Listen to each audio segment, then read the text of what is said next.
வணக்கம் நண்பர்களே, நீங்கள் பார்த்து கொண்டு இருப்பது உங்கள் கௌசிக ரிவ்யூ. சரி வாங்க வீடியோக்குள்ள போய் என்ன நடக்க போகுது அப்படின்னு சொல்லிட்டு பார்த்தீங்க. நம்ம மல்லி எக்ஸ்பெக்ட் பண்ணது கரெக்டு தாங்க. நம்ம அண்ணா பண்ணி சொன்னது 100க்கு 100 உண்மைதாங்க.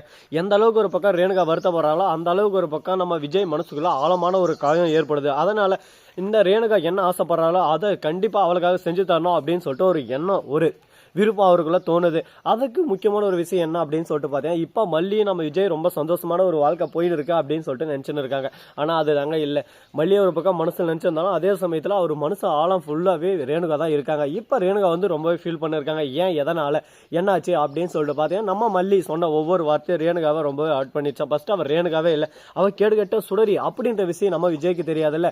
அதனால் இங்கே பேசுகிற போது கரெக்டாக எப்படியெல்லாம் நடிக்கணும், எப்படியெல்லாம் இதை கொண்டு போகணும் அப்படின்றத நல்லாவே யோசிச்சு கரெக்டாக பிளான் பண்ணி ஒவ்வொரு காயினும் அழகாக நந்தினுங்கிற அந்த சுடரி. உடனே இந்த சமயத்தில் என்ன ஆச்சு அப்படின்னு சொல்லிட்டு பார்த்தீங்கன்னா, நம்ம ரேணுகா இருக்காங்களா, அவங்க சொன்னதுக்கு மாறுதலாக தாங்க இப்போ நடந்திருக்கு.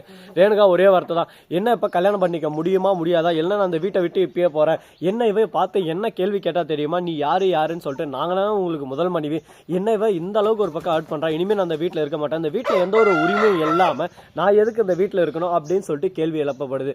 இதனால் ஒரு பக்கம் ரெண்டு பேருக்கு இடையில் சண்டை ஒரு பக்கம் அதிகமாகிட்டு போயினே இருக்குங்க. ஏன்னா சண்டை கண்டிப்பாக அதிகமாகும். இந்த மாதிரி கேவலமான இக்கட்டான சூழலில் தாங்க சண்டை ஒரு பக்கம் அதிகமாகினு போயினே இருக்கும். இவங்க பண்ணது ஒரு பக்கம் தப்பு தான் அப்படின்னு சொல்லிட்டு சொல்லுவீங்க நீங்கள் மல்லி. ஆனால் மல்லி பண்ணது 100க்கு 100 உண்மை தாங்க.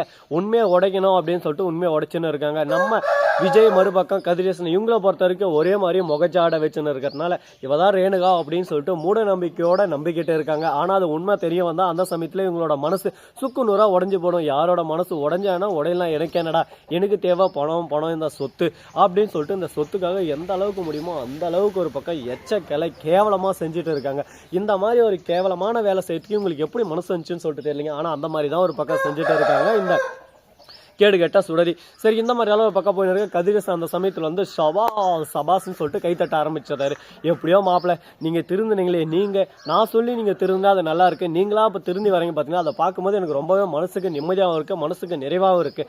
நானும் எத்தனையோ தடவை உங்களுக்கு சொல்லி புரிய வைக்கலாம்னு சொல்லிட்டு பார்த்தேன். என் பொண்ணை நீங்கள் ரொம்பவே ஹர்ட் பண்ணிருக்கீங்க, என் பொண்ணை விட்டு போயிடாதீங்க அப்படின்னு சொல்லிட்டு நீங்களா புரிஞ்சுக்கிட்டு நீங்களா தெரிஞ்சுக்கிட்டு இந்த விஷயத்தை செஞ்சும்போது எனக்கு ரொம்ப சந்தோஷம் அப்படின்னு சொல்லிட்டு சொல்கிறாங்க. இதை கேட்டதும் ஒரு பக்கம் நமக்கே ஒரு பக்கம் குழப்பமாக இருக்குது. என்னடா இது, நாம் ஒன்று யோசிச்சுன்னு தான் இவங்க ஒன்று யோசிச்சு வச்சுட்டு இருக்காங்க. யாரா இதில் இல்லைங்க, யாரா இதில் எதிரி அப்படின்ற மாதிரி தான் ஒரு பக்கம் போயின்னு இருக்கு. இவங்க பண்ணுறதெல்லாம் பார்த்தாலே நமக்கே ஒரு பக்கம் பதட்டமாக இருக்குது.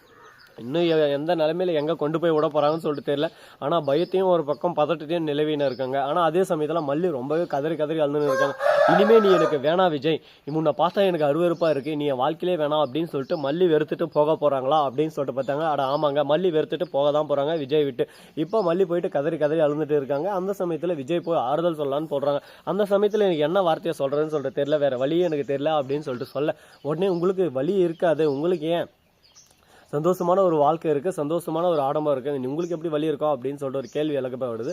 உடனே அந்த இடத்துல எதுவுமே பேசாமல் மல்லி அழும்போது மல்லிக்கு ஆறுதல் சொல்ல போகிறாங்க. என்ன தொடர்றீங்க, இனிமேல் என்கிட்ட பேசுறீங்க அப்படின்னு சொல்லிட்டு மல்லி அந்த இடத்துல இருந்து எழுந்து போயிடறாங்க. அன்னபூர்ணி இப்போ தான் பிள்ளை நீ கரெக்டாக பண்ணியிருக்கா. இந்த அடி தான் விஜய்க்கு மிகப்பெரிய ஒரு தர்மடியாக இருக்கும். இதனால் விஜய் மாறத்துக்கு நிறைய சான்ஸ் இருக்குது. நீ கவலைப்படாத, கண்டிப்பாக விஜய் உனக்கு கிடைப்பாரு.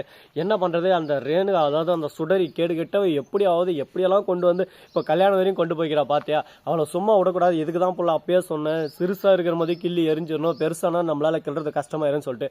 நீ தான் அப்போ என் பேச்சை கேட்கல, இப்போதாவது உனக்கு புரிய வந்துச்சா, இதுக்கு மேலேயாவது இந்த தவறை செய்யாமல் இருப்பியா அப்படின்னு சொல்லிட்டு கேட்குறாங்க. இதுக்கப்புறம் என்ன நடக்க போதோ எது நடக்க போதோன்னு சொல்லிட்டு தெரியல. ஸ்ரீனிவாசா கோவிந்தா அப்படின்ற மாதிரி தான் ஒரு பக்கம் போயின்னு இருக்கு. பார்த்தோம் எவ்வளவோ பிரச்சனை எல்லாத்தையும் தாண்டி தாங்க இந்த இடத்துக்கு வந்திருக்கோம். சாதாரணமாக ஒன்றும் இந்த இடத்துக்கு நம்ம வந்துடல. அதுக்கான நேரம் அதுக்கான காலம் எல்லாத்தையும் ஒதுக்கி நாம டைமை எடுத்துக்கணும். அதை விட்டு எடுத்தோம் கவுத்தோன்னு சொல்லிட்டு எந்த விஷயத்தையும் நம்ம செஞ்சிட முடியாதுல்ல. அதனால் பொறுத்தார் பூமி ஆழ்வார், சும்மா ஒன்றும் பெரியவங்க சொல்லுங்க அப்படின்ற மாதிரி தான் ஒரு பக்கம் போயிட்டு இருக்கு. சரி, இதுக்கப்புறம் என்ன பண்ண போகிறாங்க, எப்படியெல்லாம் கொண்டு போக போகிறாங்க அப்படின்ற இன்ட்ரெஸ்டிங்கான விஷயத்தை தாங்க நாம் இந்த வீடியோவில் பார்க்க போகிறோம். சரி வாங்க வீடியோக்குள்ளே போய் என்ன நடக்குதுன்னு சொல்லிட்டு பார்க்கலாம். அது மட்டும் இல்லாமல் கரெக்டாக நம்ம தலைவன் கதிரேசன் இருக்கார்ல, அவர் என்ன பண்ணாரு அப்படின்னு சொல்லிட்டு பார்த்தீங்கன்னா, அவர் வந்து ஒரு சிறந்த மாவீரர். ஏன், எதனால அப்படின்னு சொல்லிட்டு பார்த்தீங்கன்னா, இந்த சான்ஸை பயன்படுத்திட்டு உடனே இப்படியே விடக்கூடாது. இப்படியே விட்டால் உடனே இந்த விஷயம் இப்படியே ஸ்டாப் ஆயிடும். அதனால் இது அப்படியே நம்ம தான் கண்டினியூ பண்ணி ஆகணும். டக்குன்னு எல்லாருக்கிட்டையும் பேசி டக்கு ரீச் பண்ணோம் அப்படின்னு சொல்லிட்டு முடிவு எடுத்து டக்குன்னு இது ஆரம்பிக்கிறதுக்கான முடிவு எல்லாத்தையும் ஒரு பக்கம் ஸ்டார்ட் பண்ணிட்டாரு. என்னையா இப்படியெல்லாமா நீ பண்ணுவேன், உனக்கு ஒரு வேலை ஆகணும்னா அதுக்கு எவ்வளோ சீக்கிரம் முடியுமோ அவ்வளோ சீக்கிரம் நீ இறங்கி வேலை செய்ய பார்த்தியா, இதுதான் உங்கள்கிட்ட பிடிச்சிருக்குது. சரியான கேப் மாதிரியா நீ அப்படின்ற மாதிரி நம்ம சொல்லலாம். ஆனால் அது உண்மைதாங்க. இவர் சரியான கேப் மாதிரியும் முள்ள மாதிரியும் முடிச்சு வைக்கதான். அவரோட பொண்ணு வாழ்க்கையை காப்பாற்றுறதுக்கு எந்த ஒரு தவிப்புனா இருந்தாலும் இதுதான் பண்ணுவாங்க. அது கதிரேசன் இல்லை, யாரானா கேட்டும் இந்த விஷயத்தை தான் பண்ணுவாங்க. ஆனால் கதிரேசனை பொறுத்த வரைக்கும் இந்த விஷயம் பண்ணது கொஞ்சம் கேவலமாக தான் இருக்குது. ஏன்னா மல்லி இருக்கும்போது மல்லிகை பற்றி கொஞ்சம் யோசிச்சுக்கலாம். ஆனால் மல்லியை பற்றி யோசிக்கும் தான் பொண்ணு தான் வாழ்க்கை தான் முக்கியம், தான் பொண்ணு தானே முதல் உரிமை அப்படின்னு சொல்லிட்டு தான் பொண்ணுக்கு முதல் உரிமை கொடுத்துருக்காரு. இது ஒரு தவறான விஷயமாகவும் கருதப்படலாம். ஆனால் இது இப்படியே போகுமா அப்படின்னு சொல்லிட்டு பார்த்தீங்கன்னா அதுக்கு தான் வாய்ப்பில்லை. எதனா ஒன்று நடக்கும், கண்டிப்பாக மாற்றம் மாறும், அதுக்கான நேரம் வரும், அதுக்கான காலம் வரும் அப்படின்னு சொல்லிட்டு காத்துன்னு இருக்காங்க. என்ன பண்ண போகிறாங்க, ஏது பண்ண போகிறாங்க, எப்படியெல்லாம் சுவாரஸ்யமாக இதை கொண்டு போக போகிறாங்க அப்படின்ற இன்ட்ரெஸ்டிங்கான தகவல் தர வீடியோ தாங்க நீங்கள் இந்த வீடியோவில் பார்த்து தெரிஞ்சுக்க போகிறீங்க. அது மட்டும் இல்லாமல் அதே சமயத்தில் கரெக்டாக நம்ம மனோவர் இருக்கார்ல, அவர் வீட்டுக்கு வந்து என்ன மாப்பிள்ளை என்ன செஞ்சு வச்சிருக்கீங்க, உங்களுக்கு யாருக்கு இதுக்கு பர்மிஷன் கொடுத்தது, மல்லியோட வாழ்க்கையில் விளையாடுறதுக்கு உங்களுக்கு யார் இது கொடுத்தது, உங்களுக்கு தேவைன்ற போது எடுத்துப்பீங்க, தேவையில்லாத போது தூக்கி போட்டுருங்களா, மல்லியை பார்த்தா உங்களுக்கு எப்படி தெரியுது அப்படி இப்படின்னு சொல்லிட்டு வாய்க்கு வந்த மாதிரி ஒரு பக்கம் திட்ட ஆரம்பிச்சிடும். உடனே என்ன பேசுறது எது பேசுறதுன்னு சொல்லிட்டு தெரியாமல் திருவிழாவில் காண போன மாதிரி முழிக்கிறாரு நம்ம தலைவன் விஜய். ஐயோ என்னடா இது, ஆளுக்கு ஒரு பக்கம் நம்மளை பிடிச்சி இப்படி சும்மா நசுகு நசுகு நசுகு நசுகிறாலே, நம்ம என்னதான் பண்ண போகிறோம் ஏதான் பண்ண போகிறோம் சொல்லி தெரியல. நம்ம வாழ்க்கையே குழப்பத்தில் இருக்குது.